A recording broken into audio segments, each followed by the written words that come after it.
Welcome friends. आज हम English का क्लास 10th का चैप्टर नंबर 3 पढ़ेंगे। 2 स्टोरीज अबाउट फ्लाइंग। इसमें 2 पार्ट है, जिसमें पहला पार्ट पढ़ेंगे हीज फर्स्ट फ्लाइट। इसको लिखा है बाय लियाम ओ फ्लेहर्टी ने लिखा है, ठीक है, FLAHERT भाई, फ्लेहर्टी। दूसरा पार्ट हम पढ़ेंगे ब्लैक एरोप्लेन। इसको लिखा है फ्रेडरिक ने, ठीक है, फ्रेडरिक फोर्साइथ, ठीक है। तो वो भी हम पढ़ेंगे, उनका नाम यहाँ पे मिल जाता है हमें, बाय फ्रेडरिक फोर्साइथ, ठीक है। तो ये हम पढ़ेंगे, ठीक है। तो इसके अंदर जो लेखक है वो हमें जानकारी देते हैं पहले पार्ट में कि किस प्रकार एक युवा समुद्री पक्षी सीगल को उड़ने की कला सिखाई जाती है। कितनी कठिनाइयों से होकर वो उड़ने की कला सीखता है, वो कैसे फेस करता है उन कठिनाइयों को, यहाँ बताया गया है। फिर हम दूसरा पार्ट पढ़ेंगे। उसके अंदर हम देखेंगे कि एक ब्लैक एरोप्लेन के बारे में बताया है लेखक ने। उसने बताया है कि जब वह अपने पुराने विमान डकोटा द्वारा इंग्लैंड से फ्रांस की उड़ान भर रहा था तो उसने काले बादलों में घिर गया। तो मतलब वो एरोप्लेन से काले बादलों में मतलब फंस गया। फिर उसके साथ एक अजीब घटना घटी कि उसे किसी ब्लैक एरोप्लेन ने सुरक्षित उतार दिया और वो उसे धन्यवाद करना चाहता था।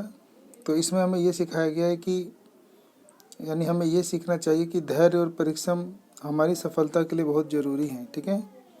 यानी we must learn that courage and labour are necessary for our success. तो यहाँ से हम पहला पार्ट शुरू करते हैं, हिज फर्स्ट फ्लाइट। समरी पढ़ते हैं यहाँ से। His first flight is a story about the first flight of a baby seagull. कहता है हिज फर्स्ट फ्लाइट, ये जो कहानी है फर्स्ट फ्लाइट में से, ये एक पहली उड़ान के बारे में बताया गया है। एक बेबी सीगल यानी एक छोटा समुद्री पक्षी के उड़ने की कहानी के बारे में यहाँ बताया गया है। His brother and sister have learn to fly. उसके छोटे भाई बहन, मतलब उसके भाई बहन जो हैं उससे पहले उड़ना सीख चुके हैं। बट ही इज़ अफ्रेड, लेकिन वो अभी घबरा रहा है। To let go of the ledge on which he was born. तो वो उड़ने से घबरा रहा है, इसीलिए वापस अपने उसी लेज में चला जाता है, यानी चट्टान में चला जाता है, चट्टान की चोटी किनारे पे चला जाता है वापस, जहाँ वो जन्म लिया था। तो बार बार हिम्मत करता है लेकिन बार बार नहीं उड़ पाता, तो बार बार वापस अपने उसी लेज पे चला जाता है, एक बहुत ऊंचे चट्टान पर चला जाता है। हिज मदर स्कोल्ड हिम, उसकी मम्मी उसे डांटती है। His father screamed at him, उसके पिता उस पर चिल्लाते चीखते हैं। And his siblings make fun of him, और उसके साथ ना सब कोई जो है मतलब मस्ती करने लगते हैं, मजाक उड़ाने लगते हैं। But still he can not gear up, लेकिन वो अभी भी अपने को चालू नहीं करता है, तैयार नहीं करता है। The courage to take his first flight, साहस नहीं जुटा पाता है, अपनी पहली उड़ान भरने के लिए साहस नहीं जुटा पाता है, तो उड़ने के लिए साहस नहीं जुटा पाता है। ही वॉचेज हिज फैमिली, वो देखता है कि उसका जो परिवार है dive and eat fish, dive लगा रहा है और मछली खा रहा है। And bask in the sun of the shore of the sea beneath him, उसके नीचे मतलब सूरज की रोशनी में समुद्र के नज़दीक उससे नीचे उसका पूरा परिवार जो है खुश है, डाइव लगा रहा है, मछली खा रहा है, ठीक है, प्रसन्न है। But he is petrified of letting go and falling, लेकिन उसको छोड़ दिया गया है गिरने के लिए, अकेले रहने के लिए छोड़ दिया गया है। सो फार डाउन द क्लिफ, वो काफ़ी दूर है चट्टान से। वन डे, एक दिन, he calls out to his mother, तो एक दिन पूरा बीत जाता है, तो अगले दिन वो अपनी मम्मी को पुकारता है फॉर फूड, भोजन के लिए। एज ही इज हंग्री, क्योंकि वो भूखा होता है।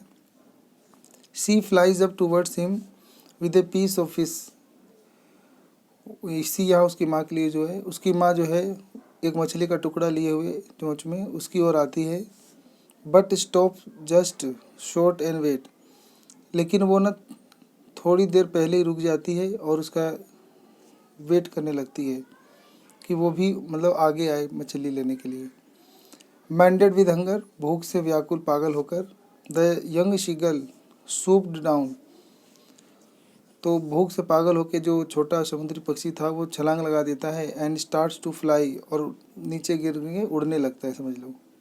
His first flight turn into a delight, उसकी यही पहली उड़ान थी जिसमें उसके पंख वंख साथ देते हैं, वो उड़ने की कोशिश करता है और उड़ जाता है, तो वो बड़ा खुश होता है, यही उसकी फर्स्ट फ्लाइट है। And his family rejoiced with him, और उसका परिवार जो है उसके साथ खुशियाँ मना रहा है, ठीक है। तो याद रखना है यहाँ पे डॉग फिश वगैरह भी वो खा रहे थे, ठीक है। दूसरा पार्ट देखेंगे अब, द ब्लैक एरोप्लेन। इसमें लिखा है कि द ब्लैक एरोप्लेन, इसको लिखा है बाय फ्रेडरिक फोर्सिथ ने लिखा है इसको, ठीक है। समरी हम पढ़ेंगे इसमें। द नरेटर यानी जो कथाकार है, इज ए पायलट, जो हमें कहानी सुना रहा है कथाकार, वो एक पायलट है। फ्लाइंग ए डकोटा प्लेन, वो एक डकोटा नाम का प्लेन उड़ा रहा है, from Paris to England, Paris से इंग्लैंड के लिए। वेयर हिज होम इज, जहाँ उसका घर है इंग्लैंड में। ही इज़ ईगरली लुक फॉरवर्ड, वो बड़ा उत्सुक हो गया, वो आगे की ओर देखता है, बढ़ता है। To reach home in time, ताकि वो घर पे समय पे पहुंच जाए। For a big English breakfast, क्योंकि उसे वहाँ पहुंचकर एक अच्छा इंग्लिश नाश्ता करना था। He is cruising along just fine until he gone into a storm, सब कुछ ठीक चल रहा था जब तक वो एक तूफान में नहीं फंस गया। उसके सामने अचानक तूफान आ गया, और there are huge black clouds in front of him, उसके सामने अब बहुत सारे बड़े बड़े काले बादल आ गए। And he does not have enough fuel to either go over them, उसके पास इतना ईंधन नहीं बचा था कि वो उसके ऊपर से उड़ के जा सके, और अराउंड देम, या उसके किनारे से जा सके। He decided to take the risk of flying, वो फिर फैसला करता है कि वो खतरा उठाएगा और फ्लाइंग थ्रू द स्टॉर्म, अब तूफान से होकर उड़ेगा। एंड गोज इन, और उसके अंदर चला जाता है। इनसाइड द ब्लैक क्लाउड, काले बादलों के अंदर जाकर। ऑल ही सिस्टम फेल, उसके सारे यंत्र खराब हो जाते हैं, यानी उसका जो कंपास है, रडार है, वो सब काम नहीं करता। एंड ही इज़ लॉस्ट, और वो उसमें खो जाता है, उसको लगता है कि वो उसमें अब खो गया, फंस गया। Then he sees a black aeroplane, तब उसको एक काला एरोप्लेन दिखाई देता है, with no light beckoning him to follow, उसके पास कोई लाइट नहीं जल रही थी, लेकिन वो इसे इशारा करता है कि उसे फॉलो करो। The lost pilot follow him, जो खोया हुआ पायलट था उसको फॉलो करने लगता है। And reach an airport safely, और फॉलो करते करते वो एक सुरक्षित तरीके से किसी एयरपोर्ट पर उतर जाता है।